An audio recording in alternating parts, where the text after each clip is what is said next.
Alright guys, let's do this. This is about a 10-minute, 41-second video. It starts with, the first chapter is, hello. I'm going to like this ahead of time because I feel like I'm going to like it. No takebacks. Alright, it's time to watch the news.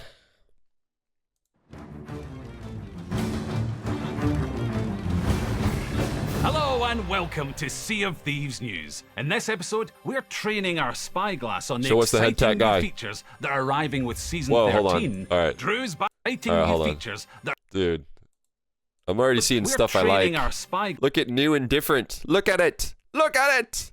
Dude, I love the fact that this Man of War looking Season 13 ship has this extra sail on the front. It just makes sense, you know? I like it. And it smiles everywhere it goes. Glass on the exciting new features that are arriving with Season 13, Drew's back to divulge some interesting new information, and we're going to give you the lowdown on everything you need to know about the notorious Captain Flameheart. About dang time. Oh, it's Lava Edition. Season 13 arrives on the 25th of July, and there are incredible new features in store. Wait, July 25th. From the time of this video, it is 14 days away. Holy smokes. Start with the big one. A whole new world event. Captain Flameheart's devout followers have set sail aboard the Burning Blade, completing rituals across the seas to earn favor with their notorious master. Locate this hulking warship and you'll enter a furious ship battle. The Burning Blade is the most powerful ship in Sea of Thieves. It has 10 cannons. 10 cannons. To attack from fire-based weapons. And it has the ability to launch massive balls of fire. Big balls of fire.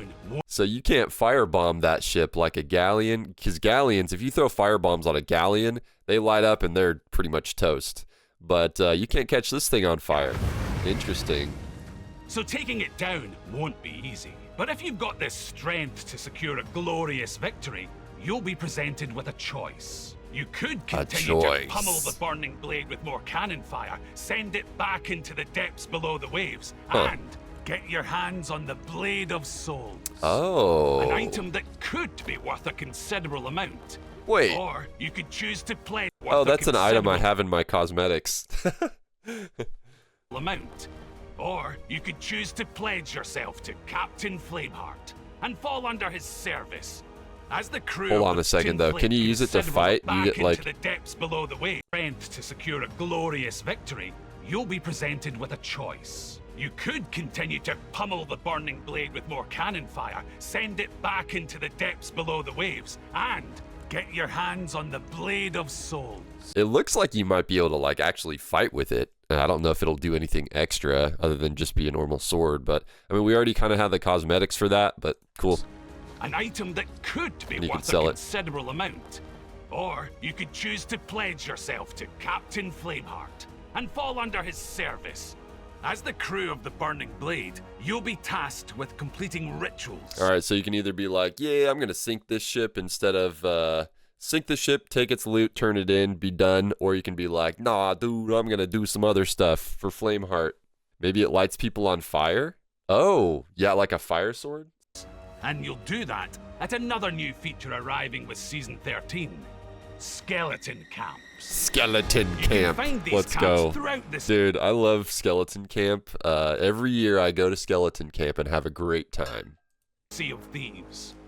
The Obsidian skeletons loyal to Flameheart have constructed these camps in order to extract artifacts from the ancient temples hidden deep below the surface. I'm just jazzed that they've taken like 5 or so islands that had nothing on them and now they're making something out of them. Like sea forts, these camps can be visited at any time, and any crew, whether you're in control of the Burning Blade or not, can visit them. Descend into these temples, and you'll have to solve challenging puzzles, searching through star maps to reveal hidden constellations, and ultimately, unlocking the secrets of the ancients. So you can come here whether you're fighting for Flameheart or not. Of course, and we've got plenty of treasure or basically siren shrines. This ancient is just shrines. A glimpse of what's in store for Season 13. We'll have more to share soon, so keep an eye on our social channels as we reveal more of what's to come. Now let's check in with production director Drew Stevens for information about updates and changes that are coming to the game. Hey, Attack Guy, let's go. To kick off, I wanted to talk a little bit about the Pirate Emporium following some of the feedback that we've been seeing. We've talked about it before, but the Pirate Emporium is critical to the ongoing operation of Sea of Thieves and helps fund development at Rare to help us continue delivering free updates to the game. We're now in our 7th year operating as an evolving game, and that's a phenomenal achievement. But that does mean that we can't just rely on license sales to fund development, and that's why the Pirate Emporium is so critical to our ongoing delivery. While the Emporium team have delivered some amazing cosmetics since it launched in 2019, the store experience itself and how it surfaces in-game have gone largely unchanged until recently. We do have a dedicated part of the team working to bring improvements to the Emporium, some of which you might have seen already. Expect further improvements to the browsing experience, with features like filtering and sorting, helping players find those amazing items from the last 5 years. Moving on from the Emporium, I wanted to highlight a change that unfortunately slipped through the net in June and didn't make it into our patch notes. Last month's update did include a change to the effects heard when a player boards a ship, with a new sound signifying when a player has grabbed the ladder. The audio team have been assessing the experience ahead of our stealth-focused Season 14 update, and felt it was time to address the long-standing feedback about how difficult it was to hear a boarder with all the other water effects in the mix. With this new, more prominent effect in place, players keeping an ear out for danger should now hear the telltale sign of someone on their ladder. This ultimately wasn't meant to be a stealth change, and I really just wanted to call this one out. We strive to be as transparent as we can with changes coming to the game. So a new sound was made. Unfortunately, this one just slipped the net a little bit early. Next up, July's update will include an update to the Bone Caller skeletons. Wait, was this... The team have been working to address... Next up... Was this intentional, or was this something that just happened? Been assessing the experience when a player boards a ship, with a new sound signifying when a player in June and didn't make it into our patch notes. Last month's update did include a change to the effects heard when a player boards a ship, with a new sound signifying when a player has grabbed the ladder. The audio team have been assessing the experience ahead of our stealth-focused Season 14 update, and felt it was time to address the long-standing feedback about how difficult it was to hear a boarder with all the other water effects in the mix. With this new, more prominent effect in place, so they meant players to do this. Keeping an ear out for danger should now hear the telltale sign of someone on their ladder. This ultimately wasn't meant to be a stealth change, and I really just wanted to call this one out. It wasn't meant to be a stealth. He said wasn't meant to be a stealth change, as in they didn't mean to just like throw it in there without mentioning it. But it's funny because he's talking about Season 14, which is stealth. We're gonna have stealth and like crouching and stuff. So yeah, I mean, I can see like why they would change the. I mean, it kind of sounds like. My tactic was always try to climb on board their ladder if I could, if they were at a standstill whenever they were bucketing, so it would kind of get like they would hear me splashing, but they would also hear them splashing, so that maybe they would be confused. But it did have its own like kind of own sound to it, to boarding a ship. But and that was just like something you have to train yourself to listen to. But I do feel like it is kind of hard to hear though for just like the everyman though, so I think this is probably a good change. Strive to be as transparent as we can with changes coming to the game, and unfortunately this one just slipped the net a little bit early. Next up, July's update will include an update to the Bone Caller skeletons. The team have been working to address situations where Bone Caller skeletons could discover tucking players, and it's quickly grown from a bug fix into a small feature. In our next update, Bone Caller skeletons won't be able to discover players using a hide emote, allowing players to remain tucked on a defended ship. This update will also allow players to lure and even evade these skeletons, so either making a sound or when being chased by these skeletons. If you can drop line of sight and then tuck, they'll move to your last known position and then patrol the area. These changes should make stealth play a little more consistent when encountering crews using Bone Caller skeletons. That's cool. I like that. That's very cool. Like, it seems like they're adding more into the hide emotes. Of course, first you wouldn't be able to see their name, and then now it's like now Bone Caller skeletons will be like, oh wait, where'd he go? You know, it kind of adds more depth to the NPCs in this game. Skeletons. Then finally, I wanted to share some changes coming a little further down the line to loot items. In Season 13, Lootables. the Blade of Souls is a new weapon earned by sinking the burning So it is a weapon. blade. This blade can be sold or instead used as a melee weapon to set your foes alight. Ha! Jimmy called it. This loot item will be the first to allow players to sprint while carrying it, to ensure it's on par with maneuverability of the regular sword. Wait, hold to on. allow players to hold or instead used as a melee weapon to set your foes alight. Set your foes on this fire. loot item will be the It's like a flame sword. That's pretty cool. I dig it. first to allow players to sprint while carrying The it, first to ensure it's to allow you to sprint. on par with maneuverability of the regular sword. Looking past July's update, we're going to be bringing a change to Insiders for testing that introduces sprinting for other single-handed loot items. Think of stowing that bounty skull on your belt while sprinting, or snatching a Horn of Fair Winds and sprint swimming back to your boat. There will be some exceptions, like the Skull of Siren Song, where we'll preserve the chase element in those crucial hand-in stages. We feel good that this retains the balance between two-handed items generally having a higher reward, but with that movement penalty, compared to smaller items which often pay less, but now allow for faster traversal. This is a quality of life improvement we've been wanting to do for a while, and it feels like a great time to address it. Seems We're logical. looking forward to getting this into Insiders for testing very soon. Well, that's it for now. So, okay, so, wow. This is going to make, the first thing I think of is commendation hunting, which I'm a commendation hunter. I'm trying to get all 100% commendations. This is going to make my life a lot easier for, like, carrying small items. It's going to make things faster. But I don't know. I feel like there's some items that are one-handed that are the same value or more value than a lot of the two-handed items. So that's going to be kind of a weird balance. Seems like they're going to have to, like, pick and choose what they decide to be like, oh, well, this thing, you know, this skull, this particular skull you can run with, but this skull you can't. That's going to be kind of a weird decision they're going to have to make, but I am up for anything that makes traversal just faster. You know, get us from point A to point B, get us from gameplay to gameplay faster. You know, I like it. Now, catch you all next time.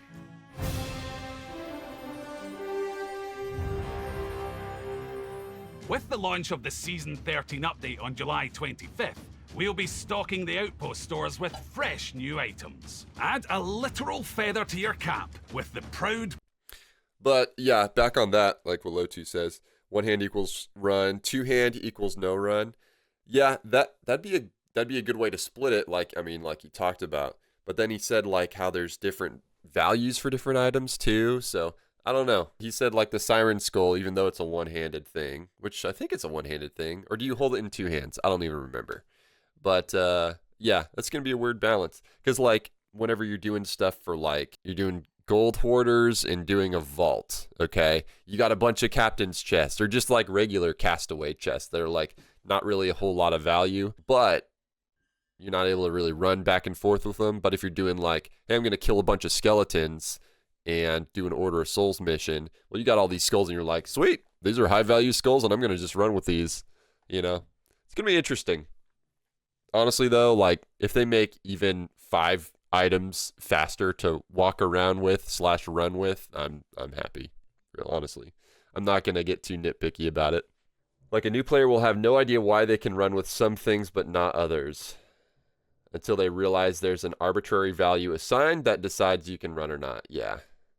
Like, I feel like it would have to be like a visual thing and not just like a, oh, in-game value or whatever. Because, like, they said, you know, the Siren Song skull, that's a weapon just like the Flameheart sword is a weapon. But you can run with the weapon, which has more damage. You can attack with it, does fire damage as well. And then you have the Siren Skull that you can, you know, do whatever with and do more damage. So I don't know. It's weird. It's just a balance they're gonna have to figure out. But it's got to make sense from like somebody just coming into the game. So. Plume clothing set.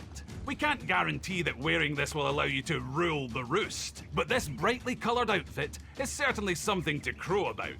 Inspired by the rugged landscape of the ever-popular Wilds region of the Sea of Thieves, we've got fresh ink with which to adorn your body, with the whalebone and tentacled terror tattoos. And with a quick visit to the weapon shop, you can channel the ferocity of a mighty sea monster with the Kraken, Inky Kraken, and Venomous Kraken heavy sword and rapier. I love that they're doing cosmetics for the sword to like give you heavy swords, like if you want them, or rapiers. What they need to do as they like give us more of these, they need to give us like either they can make it into a different weapon, or they can just do all the same damage, all the same speed, but like a rapier, you kind of like poke with it, just visually. I think that would be cool. Like you fight with a rapier, like a rapier, and you fight with a heavy sword, however you fight with a heavy sword, and you fight with so and so. Of a mighty sea. I think that'd be a cool cosmetic change based on what weapon you had, and even if it didn't do anything different. Monster with the Kraken, Inky Kraken, and Venomous Kraken heavy sword and rapier. But if you want to rep for monsters from the deep but want to avoid shooty pointy things, then the stylish cephalopod courtly jacket is the one for you. And if the look and feel of handcrafted carving is your thing, then the Carpenter's weapon set shows both that you're not to be messed with. That's a dub for woodworkers. Good taste. Just be careful of splinters. And to celebrate the launch of Season 13, we're running Twitch drops for everyone. Watch any participating live stream on Twitch between July 25th and August 1st for a chance to bag the Eastern Winds padded belt and hat and the Seasoned Sailor compass and blunderbuss. A broken compass, oh boy. About how to get involved with Twitch drops, visit seaofthieves.com/Twitch-drops. Now, if your reaction to mentions of Captain Flameheart is, who? Then this next part's for you. Let's do a quick recap of everything you need to know about the notorious Captain Flameheart. Season 13 is almost here, and so is the return of Captain Flameheart. But who is this strangely named skeleton? What does he want? And why was he once a big angry head in the sky? Yeah, he was a big angry head.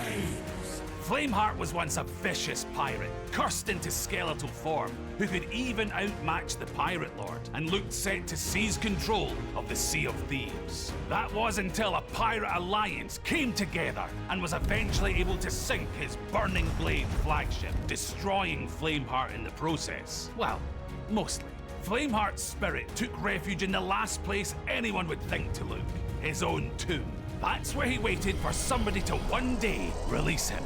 That somebody turned out to be Sir Arthur Pendragon, champion of souls, who assumed he was helping some innocent soul. I was team Pendragon, just because once he was freed, I'm a nice guy. Wasted no time in regaining his strength, resurrecting the Ashen Lord. Well, let's be real. Flameheart is definitely better for the game. Lords, leading fleets of ghost ships on incursions, and establishing sea forts full of loyal phantoms. Eventually, the time came to bring Flameheart back to a physical form. The Pirate Lord's allies attempted to stop the ritual, but Flameheart's supporters were victorious, and Pendragon was lost. But times have changed, and so have Flameheart's tactics. He's seeking the knowledge of the ancients, and success might just make him unstoppable. Will the crew of the Burning Blade bring Flameheart what he desires? When Season 13 arrives, that will be up to you. It's about time. Dude, 2 weeks. If that little taster of lore-related goodness wasn't enough to satisfy your hunger for stories from the Sea of Thieves, then you should check out our novels, Athena's Fortune and Heart of Fire. And there's even more backstory to uncover in our comic book series, where you can dive into the origins of the curious characters who call the Sea of Thieves home.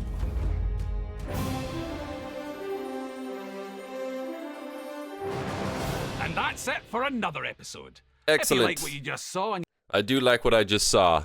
Couple things. I like how they're like preemptively putting in, like with the new ladder noises, the bone collar update.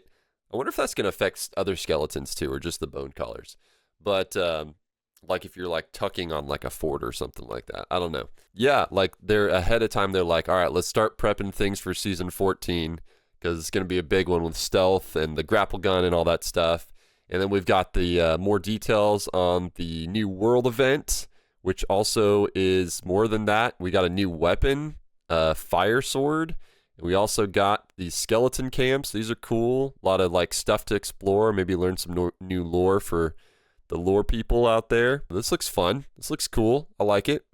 Some more ancients and just making islands, more islands that do nothing have something, so that more like all islands in the game maybe will eventually have something to do other than just, hey, there's sand in a tree. Oh boy, you know?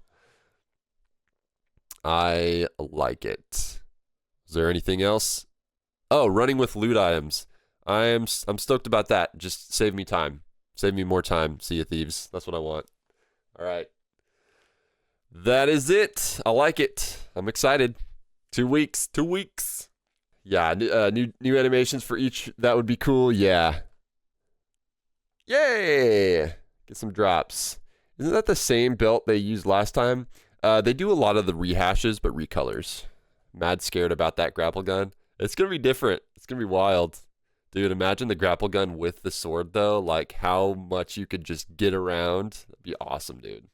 I might consider that. Dude, you could just be, like, even more of a sword lord with a grapple gun and grapple people to you and then sword them. You know, it's like the harpoon, but like, on the go.